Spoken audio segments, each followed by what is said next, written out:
Hello friends, welcome to our YouTube channel success Mantra Hindi. और आज हम इस वीडियो में बात करेंगे प्रीपोजिशन की। इसमें हम कंप्लीट प्रीपोजिशन को कवर करेंगे। तो आपसे रिक्वेस्ट है कि वीडियो को लास्ट तक देखिए। चलिए स्टार्ट करते हैं।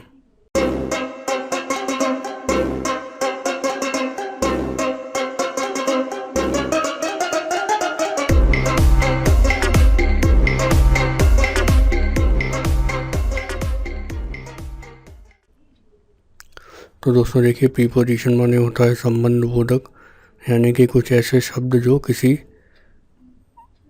नाउन या प्रोनाउन के बीच में संबंध बताने का काम करते हैं। तो ये प्रीपोजिशन को लेकर के बहुत सारी कन्फ्यूजन कई बच्चों में रहती है कि कहाँ पे क्या यूज़ करें। अब बहुत सारे प्रीपोजिशन हैं तो उनको बड़ा डाउट रहता है। कंपटीशन एग्ज़ाम्स में भी सबसे ज़्यादा प्रीपोजिशन ही पूछा जाता है। ग्रामर में भी प्रीपोजिशन लगभग सभी वाक्यों में प्रयोग किया जाता है।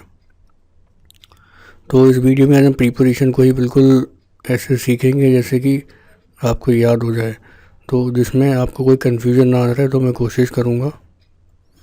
तो सबसे पहले देखते हैं क्या प्रीपोजिशन क्या होता है।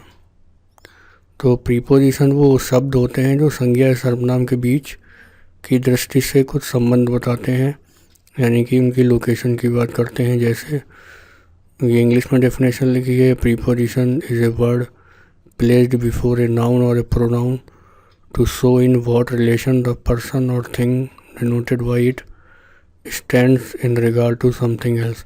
तो अगर ये ज़्यादा लंबी डेफिनेशन है, टफ है, तो आप ये वाली देखें, ये शॉर्ट में है। तो prepositions are word that tell you how things are related. तो ये छोटी सी स्टेटमेंट है, आपको याद रखनी है कि प्रीपोजिशन वो शब्द हैं जो ये बताते हैं कि दो चीज़ें या दो से ज़्यादा चीज़ें आपस में कैसे जुड़ी हुई हैं। तो दे कैन बी कैटेगराइज। तो प्रीपोजिशन को हम कैटेगराइज भी करते हैं। देखिए कैसे करेंगे। तो 3 कैटेगरी में हम प्रीपोजिशन को कैटेगराइज करेंगे। तो फर्स्ट हमारी होगी प्रीपोजिशन ऑफ प्लेस, यानी कि स्थान के लिए जो संबंध बताते हैं। जैसे एग्जाम्पल, इन द वाटर, पानी में, ऑन द बस, बस पर, है ना, बिहाइंड द डोर, दरवाजे के पीछे, बिटवीन द 2 बॉयज़, 2 लड़कों के बीच में। तो ये संबंध हो रहा है प्लेस को लेकर के, स्थान को लेकर के, यानी कोई वस्तु या कोई नाउन कहाँ पर है। दूसरी कैटेगरी में हमने लिखा है प्रीपोजिशन ऑफ टाइम, समय को लेकर। जैसे इन द इवनिंग, शाम के समय है, एट नाइट, रात के समय है, एट 7 o'clock ऑन फ्राइडे, यानी ये भी समय है, ऑन टाइम, सीन्स 2008। तो ये सभी में समय का यूज़ किया है, लेकिन प्रीपोजिशन अलग अलग है। तीसरा जो कैटेगरी है वो है प्रीपोजिशन ऑफ मूवमेंट। तो मूवमेंट का मतलब जैसे along the road, across the river, into a well, है ना, through the field, the boys are in the class, the book is on the table. ये हमने अलग से एग्जाम्पल लिए। तो मूवमेंट का मतलब होता है गति के आधार पर, है ना। तो ये कैटेगरी तो हमने देख ली। इन कैटेगरी को हम कैसे अच्छे से समझेंगे, ठीक है, तो वो हम अभी आगे देखने वाले हैं। तो ये जो 2 वाक्य लिखे थे, इसमें देखिए उपयुक्त वाक्यों में इन जो है बॉयज तथा क्लास के बीच, और ऑन जो है बुक तथा टेबल के बीच स्थान की दृष्टि से संबंध बता रहा है। तो यहाँ पे प्लेस वाला प्रीपोजिशन है, क्योंकि इन से प्रकट होता है कि कक्षा के अंदर लड़के हैं, तो स्थान है, लड़के कहाँ हैं।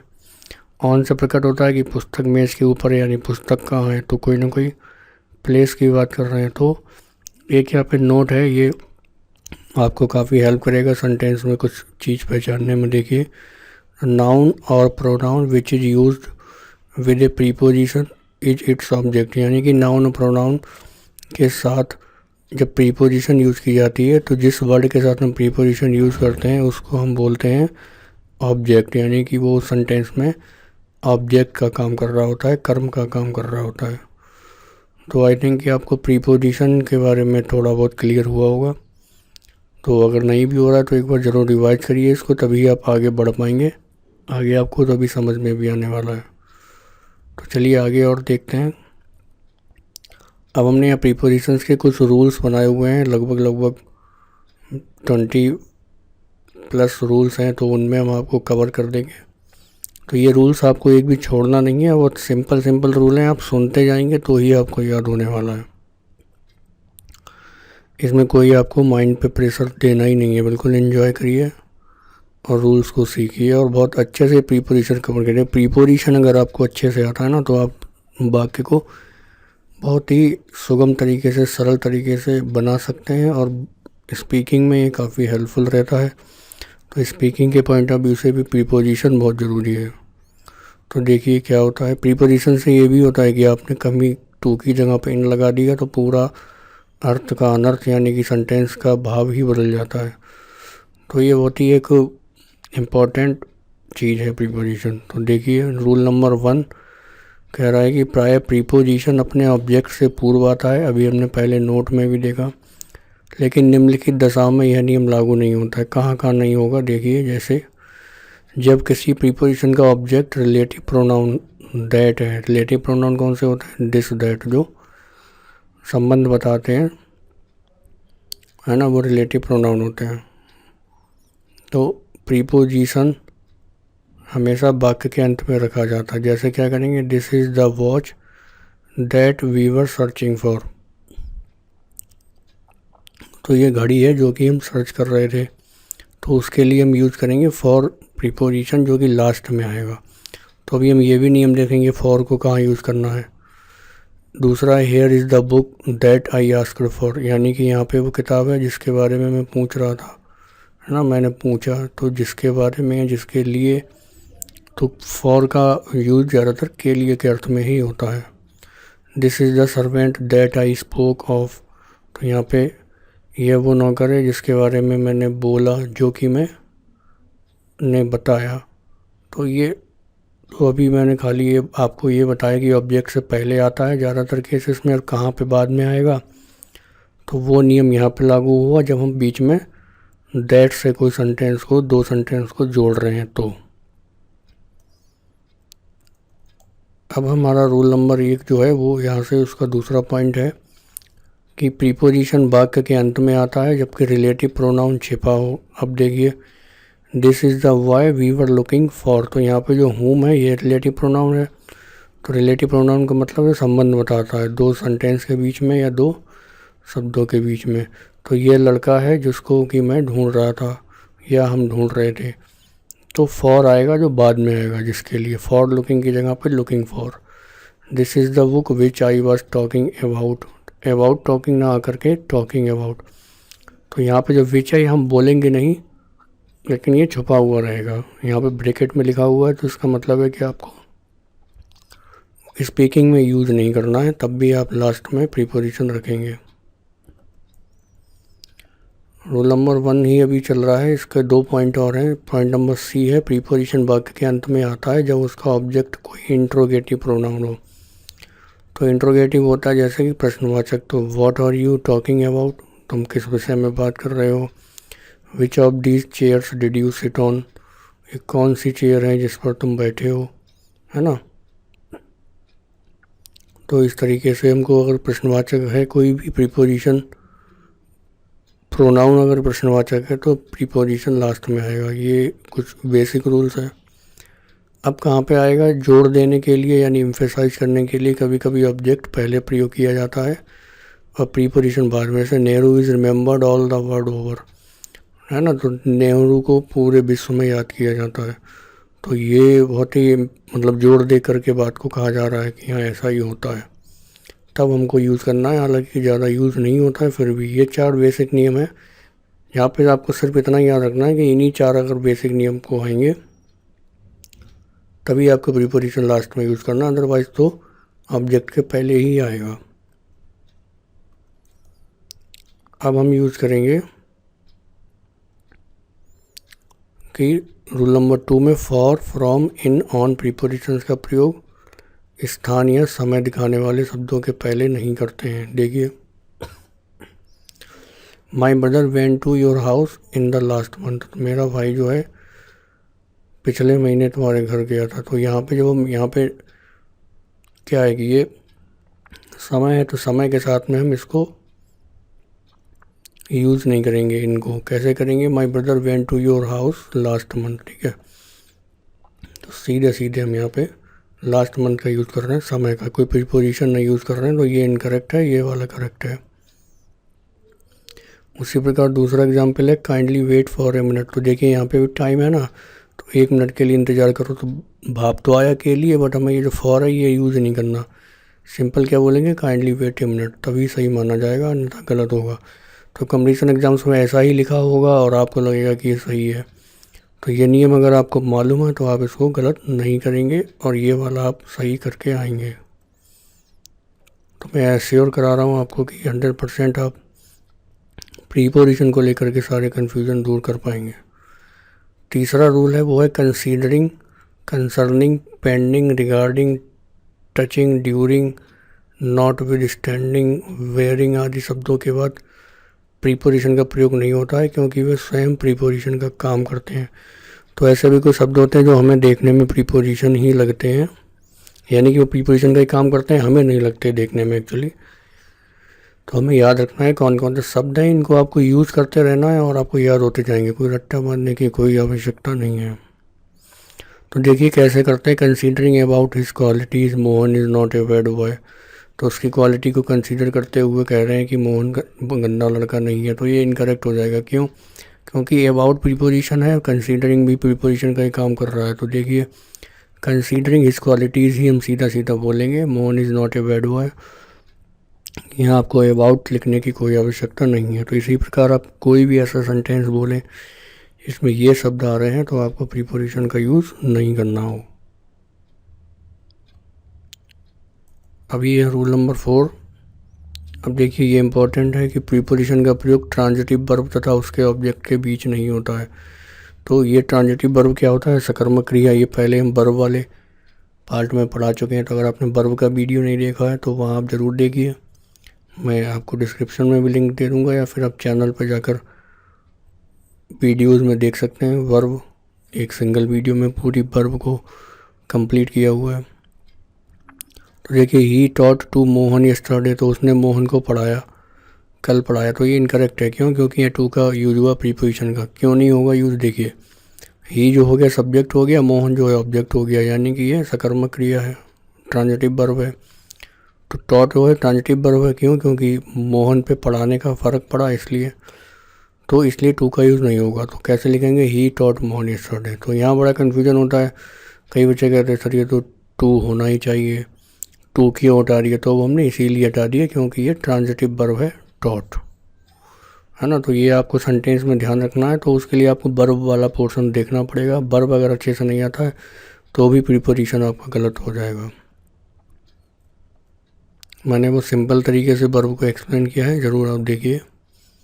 रूल नंबर 5 है कि order, owe, violate, resemble, sign, befit, befit, combat, recommend, pervade आदि ट्रांजिटिव वर्ब्स हैं। ये सब ट्रांजिटिव वर्ब हैं, अतः इनके बाद कोई प्रीपोजिशन नहीं आता है। ट्रांजिटिव कैसे हैं, देखिए ही रिसेंबल्स विद हिज ब्रदर, है ना। तो जब कोई चीज़ रिसेंबल कर रहे हैं तो कोई ना कोई ऑब्जेक्ट होगा तो ट्रांजिटिव वर्ब होगा, तो विद की ज़रूरत नहीं है। ही रिसेंबल्स हिज ब्रदर, है ना। इसी प्रकार Ravi has ordered for 10 books. तो ये कह रहे हैं कि रवि ने जो ऑर्डर दिया, तो जो भी ऑर्डर दिया है वो ऑब्जेक्ट है ना, तो 10 किताबों का ऑर्डर दिया है, तो फॉर की ज़रूरत नहीं है, रवि ऑर्डर 10 बुक्स।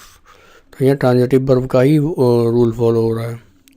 लेकिन ये जो वर्ब है ये खुद में ही ट्रांजिटिव है, इसलिए इनके साथ ऑब्जेक्ट की ज़रूरत नहीं पड़ती है। He has violated against the rules of morality, है ना। तो नैतिकता के नियमों का उल्लंघन किया, तो he has violet the rules of morality. तो नियमों के विरुद्ध उल्लंघन किया नहीं होगा, नियमों का उल्लंघन किया, खुद में ही अपने आप एक कंप्लीट सेंटेंस भी है। और ये जो वायोलेट है ये क्या है, ये ट्रांजिटिव वर्ब है ना। तो नियमों का उल्लंघन जो कर रहा है उसके ऊपर ही उसका फ़र्क पड़ रहा है, तो इसीलिए आपको यही याद रखना है बस।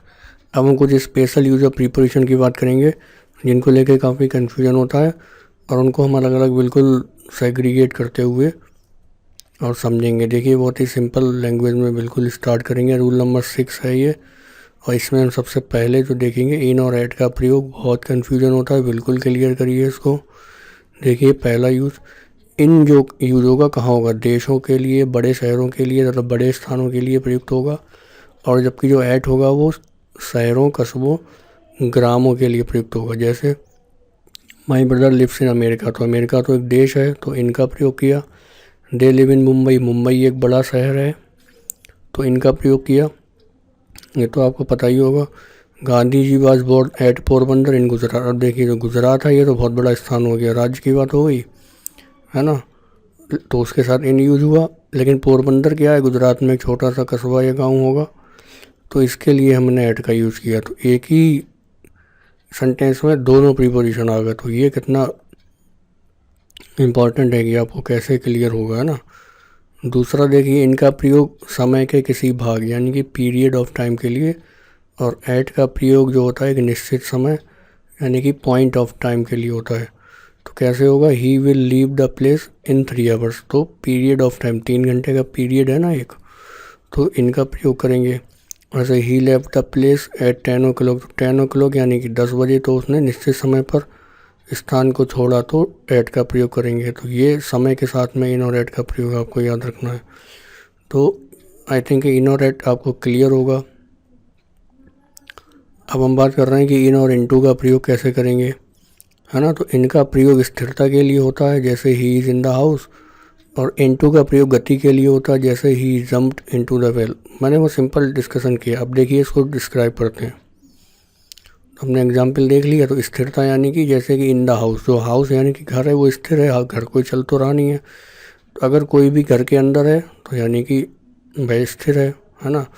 अब बात करें, है ना, तो घर के अंदर होगा तो वो स्थिर ही होगा ना, बैठा होगा, खड़ा होगा। इनटू का प्रयोग गति के लिए, यानी ही जम्प्ड इनटू द वेल, यानी कि वो कुएं में कूद रहा है तो गति कर रहा है ना, ऐसा तो नहीं खड़े खड़े कूद रहा है या बैठ के कूद रहा है, भाग रहा होगा तभी कूदेगा। तो ये एक गति की भावना है, तो यहाँ पे इनटू का यूज़ होगा, है ना। तो ये थोड़ा सा बहुत हल्की चीज़ है, प्रैक्टिकली आपको बस याद रखना है। एक अब हम देखते हैं कि ऑन और अपॉन का प्रयोग कैसे होता है, ये बड़ा कन्फ्यूज़न है। देखिए, ऑन का प्रयोग स्थिरता के लिए होता है और यह समीप का संबंध बताता है। यहाँ पे भी जैसे इन और इनटू किया था ना, ऐसे ही ऑन और अपॉन रहेगा। तो और दूसरा है अपॉन का प्रयोग गति के लिए होता है। कैसे डिस्क्राइब करें, तो books are on the table, तो जो बुक्स हैं वो क्या है, वो टेबल पर रखी हुई हैं यानी कि स्थिर है ना, चल थोड़ी नहीं है किताबें, तो ऑन द टेबल आएगा।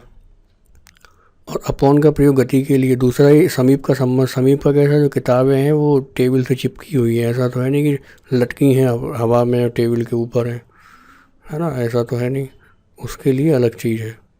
तो वो भी प्रीपोजिशन अभी आगे देखते हैं। तो the dog jumped upon the table, है ना, तो डॉग क्या है, वो टेबल के ऊपर कूद रहा है यानी गति कर रहा है, टेबल पे स्थिर बैठा नहीं है, ज़मीन से आया टेबल पे कूदा, उसने छलांग लगाई, तो अपॉन द टेबल यूज़ हो गया। मैं ज़्यादा एग्जाम्पल इसलिए ले रहा हूँ कि फिर आपको और कन्फ्यूज़न हो जाएगा, तो आप बिल्कुल सिंपल और प्रैक्टिकल तरीके से समझिए इसको।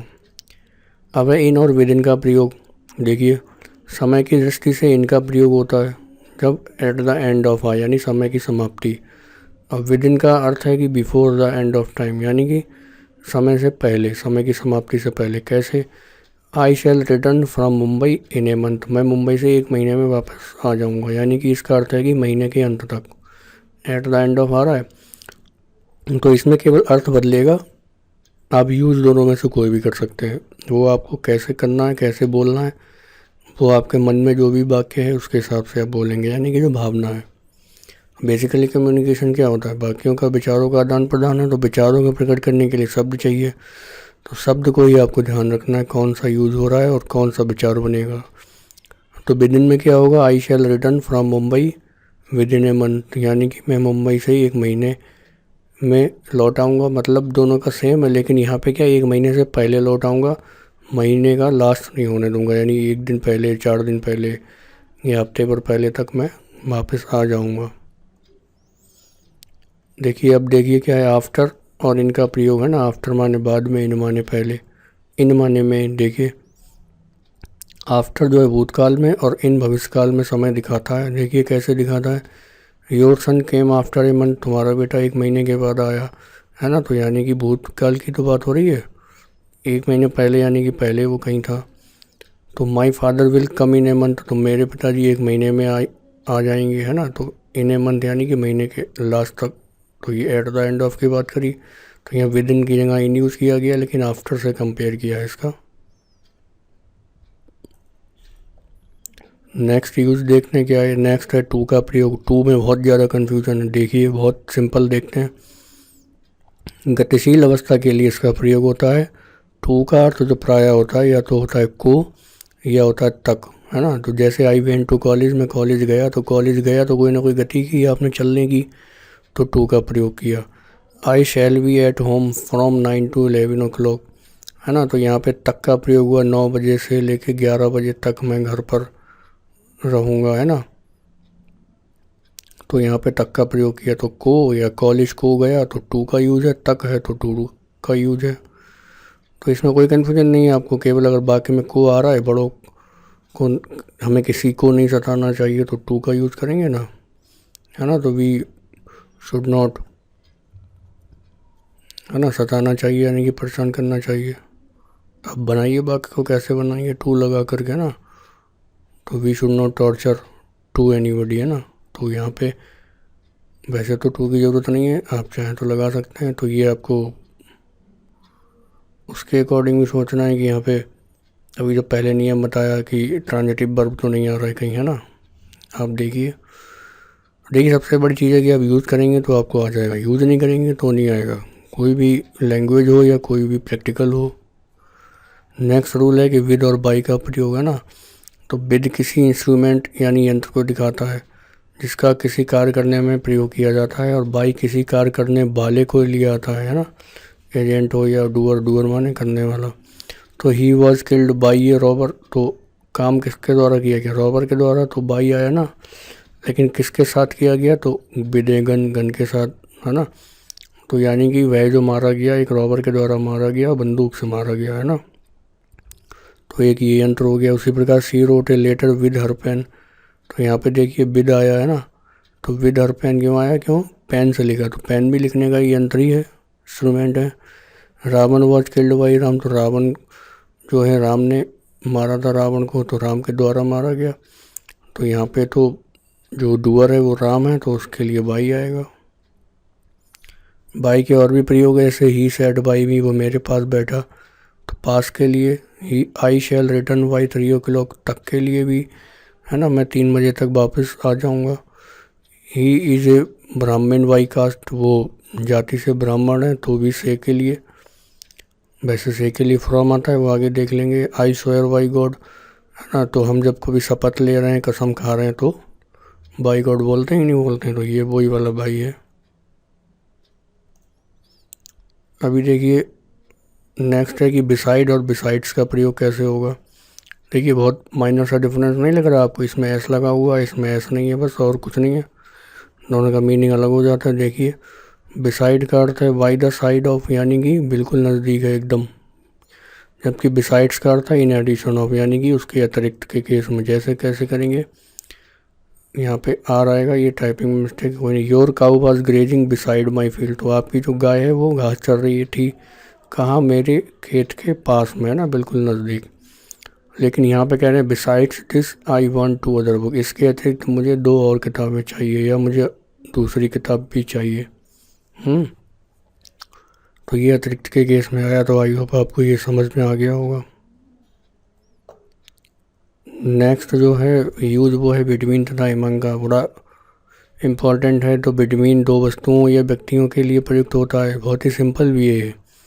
से it is between you and me, 2 ही लोग हैं ना, तुम और मैं, है ना। He is father divided is property between Anand and Ravi, 2 ही बेटे हैं, तो आनंद और रवि के बीच में प्रॉपर्टी को बांट दिया उसके पिता ने। और एमंग का प्रयोग होता है कि जब 2 से अधिक व्यक्तियों या वस्तुओं के लिए, जैसे distribute the sweets among the boys. जब यहाँ पे लड़के बहुत सारे हैं तो मिठाइयाँ बांट दो लड़कों के बीच में, अर्थ तो मीनिंग बीच में ही है, बट वहाँ 2 से ज़्यादा की संख्या है तो एमंग का यूज़ कर लिया।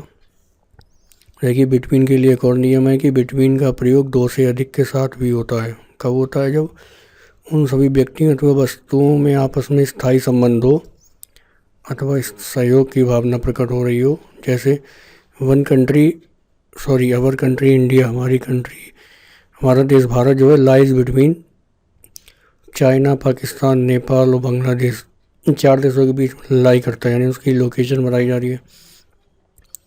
तो संबंध बताया जा रहा है ना, इसके बीच में है ना, इन चारों के बीच में लाई करता है। दूसरा है कि there is a treaty between the 4 great nation, तो 4 महान देशों के बीच में एक संधि हुई है ये। तो ये एक भावना प्रकट कर रहा है जैसे तो उपयुक्त वाक्यों में एमंग के स्थान पर बिटवीन का प्रयोग उचित है। क्यों? क्योंकि आपस में संबंध प्रकट किया है या भाव प्रकट हो रहा है ना। तो यहाँ पे जो है जो संधि होती है वो एक भावना से करी जाती है, तो यहाँ पे एक भाव निहित है। अब हम देखेंगे कि फ्रॉम, फॉर तथा सीन्स का प्रयोग, ये बड़ा इंपॉर्टेंट रहेगा। फ्रॉम, तो हिंदी में इन तीनों का अर्थ क्या होता है? हिंदी में इन तीनों का अर्थ होता है से। जैसे फॉर जो होता है समय की अवधि के लिए, पीरियड ऑफ टाइम के लिए यूज होता है, पहले भी हमने देखा। सीन्स जो है समय का बिंदु यानी पॉइंट ऑफ टाइम बतलाता है। जैसे she has not seen me for the last 1 week, उसने मुझे पिछले 1 हफ्ते से नहीं देखा है। तो यहाँ पे जो फॉर आया वो क्यों आया? क्योंकि पीरियड ऑफ टाइम, एक ड्यूरेशन है 7 डेज की, 1 वीक की। तो he has been ill since Saturday last, तो वो पिछले शनिवार से जो है बीमार चल रहा है, बीमार है। तो शनिवार यानी कि लास्ट सैटरडे है, तो यहाँ पता है हमें, टाइम निश्चित है, पॉइंट ऑफ टाइम है, तो सीन्स का यूज़। दूसरा जो है फ्रॉम भी पॉइंट ऑफ टाइम बताता है, लेकिन कब? परंतु फ्रॉम का प्रयोग परफेक्ट कंटिन्यूस को छोड़कर सभी टेंस में होता है। साधारणतः इसका प्रयोग टू के साथ भी होता है। जैसे he was ill from Sunday to Thursday, यानी कि वो संडे से लेकर थर्सडे तक बीमार था, है ना, ये टू के साथ हुआ ना। तो यहाँ पे भी एक पॉइंट ऑफ टाइम बता रहा है, लेकिन जो परफेक्ट कंटिन्यूस टेंस है उसमें नहीं होगा, है ना। तो उसमें क्या होता है? हैज़ बीन और हैव बीन और हैड बीन के साथ में, चाहे प्रेजेंट परफेक्ट हो या पास्ट परफेक्ट हो या फ्यूचर परफेक्ट हो, कोई सा भी हो, उसके साथ में आईएनजी फॉर्म के साथ में वो लगता है, सीन्स या फ्रॉम नहीं लगता, है ना। तो ये आपको टेंस वाली वीडियो मिल जाएगी हमारे पास से। हम एक इंग्लिश स्पीकिंग की सीरीज़ भी चला रहे हैं, उसमें आप प्लेलिस्ट में जाके देख सकते हैं। चैनल के नाम पे क्लिक कीजिए, प्लेलिस्ट में जाइए, आपको इंग्लिश स्पीकिंग फुल कोर्स के नाम से एक प्लेलिस्ट मिलेगी, उसको आप ज्वाइन करना चाहें कर सकते हैं, बिल्कुल फ्री है। नेक्स्ट जो हम बात कर रहे हैं वो है ओवर एंड एबव का प्रयोग, है ना। तो ये कैसे होता है? देखिए, इसका अर्थ होता है ऊपर, दोनों का मीनिंग ऊपर है। तो जब एक वस्तु दूसरी वस्तु के ऊपर लंब रूप से होगी तो ओवर का प्रयोग होगा, बिल्कुल सिंपल क्लियर है। और जब एक वस्तु दूसरी वस्तु के साथ लंबवत रूप से ना होकर इधर उधर फैली हुई होगी तो हम एबव का प्रयोग करेंगे। कैसे करेंगे? The plane flew over my head, जैसे कि मेरे सिर के ठीक जस्ट ऊपर प्लेन उड़ रहा है, तो मैं क्या कहूँगा? ओवर माई हेड, लंबवत हो गया ना, आप सीधी रेखा खींच सकते हैं। The skies above our head, तो जो आसमान है हमारे सिर के ऊपर वो लंबवत तो नहीं है, वो तो चारों दिशाओं में फैला हुआ है, तो उस पर हम कोई भी लंब नहीं डाल सकते, यानी कि कोई परपेंडिकुलर नहीं डाल सकते। तो ये बस सिंपल रूल है, आप याद कर सकते हैं। नेक्स्ट है बिहाइंड तथा आफ्टर का प्रयोग। देखिए, बिहाइंड माने पीछे, आफ्टर माने बाद में, है ना। तो जैसे he did not look behind, वो पीछे नहीं, उसने पीछे नहीं देखा। दूसरा अर्थ है कि the dog walks behind its master, तो डॉग जो चल रहा है वो अपने मास्टर के पीछे यानी मालिक के पीछे चल रहा है ना, चलता है। आफ्टर माने भी होता है के पीछे और के बाद, दो मीनिंग है आफ्टर के। कैसे? The constable run after a thief, जो सिपाही है वो चोर के पीछे भागा, है ना। तो आफ्टर माने उसके बाद में या पीछे, दोनों अर्थ में आफ्टर लगा सकते हैं। सी केम आफ्टर सनसेट, वो सूर्य छिपने के बाद आई, तो यहाँ पे सूर्य छिपने के बाद आई तो इसलिए के बाद हो गया, लेकिन यहाँ पे चोर के बाद भाग रहा नहीं, चोर के पीछे भागा होगा, तो के पीछे के अर्थ में भी। खाली पीछे है तो बिहाइंड है, अगर के पीछे है तो आफ्टर है, ये आप हिंदी में याद कर सकते हैं। नेक्स्ट हमारा जो यूज़ है प्रीपोजिशन में वो है अबाउट के बारे में। अबाउट माने बारे में या लगभग, दो सेंस में अबाउट यूज। जैसे कैसे यूज़ करेंगे? टेल मी अबाउट रवि, तो पहला सेंस में यूज़ किया, रवि के बारे में मुझे बताओ। दूसरा है इट इज़ अबाउट 4 o'clock, ये लगभग 4 बजे है ना, तो लगभग के लिए या के बारे में, दो तरीके से हम अबाउट का यूज कर सकते हैं। नेक्स्ट यूज है वो है एलोंग। एलोंग माने होता है के साथ साथ। इसमें आपको कितने सारे प्रीपोजिशन के वर्ड भी कवर कर लिए ना आपने। तो के साथ साथ का मतलब जैसे a road runs along the railway line. कभी कभी आप अगर ट्रेन से यात्रा कर रहे हैं, ट्रैवलिंग कर रहे हैं, तो आप देखेंगे ना कभी कभी क्या होता है कि बगल से आपके सड़क भी चल रही है साथ में। तो होता है ना, जो रोड है वो आपके साथ साथ ट्रेन के साथ साथ चल रहा है, तो एक सड़क जो है वो रेलवे लाइन के साथ साथ चलती है ना, तो ये road runs along the railway line. तो यहाँ पे वो वाला केस साथ साथ यूज़ हो रहा है, तो यहाँ पे किसी पर्सन के साथ साथ नहीं हो रहा ना। तो दूसरा है अलग, अगला यूज़ है बियॉन्ड। बियॉन्ड का क्या मतलब है कि दूसरी ओर या फिर कहेंगे परे। जैसे my village is beyond the hills, मेरा गाँव पहाड़ियों के दूसरी ओर या पहाड़ियों के परे है, यानी मुझे दिख नहीं रहा है, उसके परे है ना। कोई चीज़ परे होती है ना जो दिखाई नहीं देती। नेक्स्ट यूज़ है थ्रो। थ्रो माने होता है में से या के हाथ। जैसे the प्रोसेसन went through the main market, है ना। तो जो प्रोसेसन है वो मुख्य बाज़ार से, मेन मार्केट से होकर के गुजरी या गई, है ना। तो में से, है ना। तो letter was send through a peon, तो जो पत्र है वो एक चपरासी के हाथ से भेजा गया था, है ना। तो के हाथ से मतलब थ्रो हो गया यहाँ पे। अब हम रूल नंबर 7 में देखेंगे, यहाँ पे कुछ इंपॉर्टेंट वर्ड्स हैं। ये ऐसे शब्द हैं जिनके पश्चात प्राय प्रीपोजिशन फॉर का प्रयोग होगा। तो आप इनको केवल एक बार पढ़ लीजिए और जैसे जैसे यूज़ आता जाए बनाते जाइए, याद करने की कोई ज़रूरत नहीं है। तो मैंने यहाँ लिख दिए ऐसे अफेक्शन, एनेक्सिटी, है ना, एम्बिशन, एप्टीट्यूड, एपिटाइट, केयर। तो ये आप वर्ड हैं, मैं बोलूँगा नहीं सारे, कुछ मैं एग्जाम्पल बोल देता हूँ। He has great affection for me, तो यहाँ अफेक्शन के साथ फॉर यूज होगा। I am anxious for his health, your brother is fit for this post, है ना। फिट देखिए, फिट के लिए फॉर आएगा। My son is qualified for this post, तो क्वालिफाइड के लिए देखिए यहाँ पे क्वालिफाइड के लिए फॉर आएगा। He is prepared for the worst, है ना। प्रीपेयर्ड देखिए यहाँ प्रीपेयर्ड कहीं होगा, ये रहा देखिए प्रीपेयर्ड के साथ फॉर आएगा। आई am sorry for the delay, है ना। तो सॉरी के बाद हमेशा फॉर आता है ना। तो ये रहा sorry, I am sorry for that या delay. He is good for this work, है ना। गुड गुड के साथ देखिए, ये रहा गुड गुड के साथ आपका फॉर आएगा। तो ये बहुत सिंपल रूल है, इसको बस शब्द आपको पहचानने हैं। नेक्स्ट जो है रूल नंबर 8 है कि इसमें जो ऐसे वर्ड हैं जिनके बाद में फ्रॉम का ही प्रयोग किया जाएगा और कोई प्रीपोजिशन नहीं आएगा। जैसे abstain, debar, deviate, differ from, dissent, emerge, exclude, prevent, protect, recover, है ना। तो किसी डिसीज से रिकवर हुआ, रिकवर फ्रॉम एनी डिसीज या फीवर, कुछ भी। नेक्स्ट है कि ऐसे कुछ शब्द हैं जिनके बाद में इनका प्रयोग होगा, है ना। इन कैसे, जैसे absorb, accomplished, accurate, correct, delight, है ना, डिफेक्टिव, फेल, ऑनेस्ट, इंटरेस्ट, बर्स, है ना। जैसे बोलें तो he has failed in the exam, है ना। तो फेल के साथ इन आया ना, ऑफ या फॉर नहीं आएगा। तो कुछ वर्ड हमें पता होते हैं, कुछ नहीं पता होते हैं, तो मैंने सारे लगभग लिख दिए। जो नहीं पता है वो आप देख सकते हैं।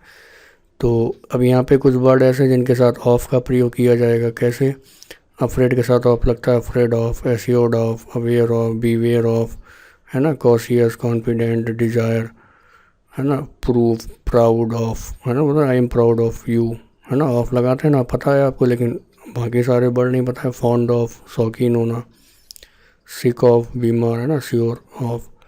तो ये वर्ड आप देख लीजिए अपने आप से, वीडियो पॉज कर लीजिए, स्क्रीनशॉट लेके सेव कर लीजिए, नोट कर लीजिए, जैसा आपको लगे।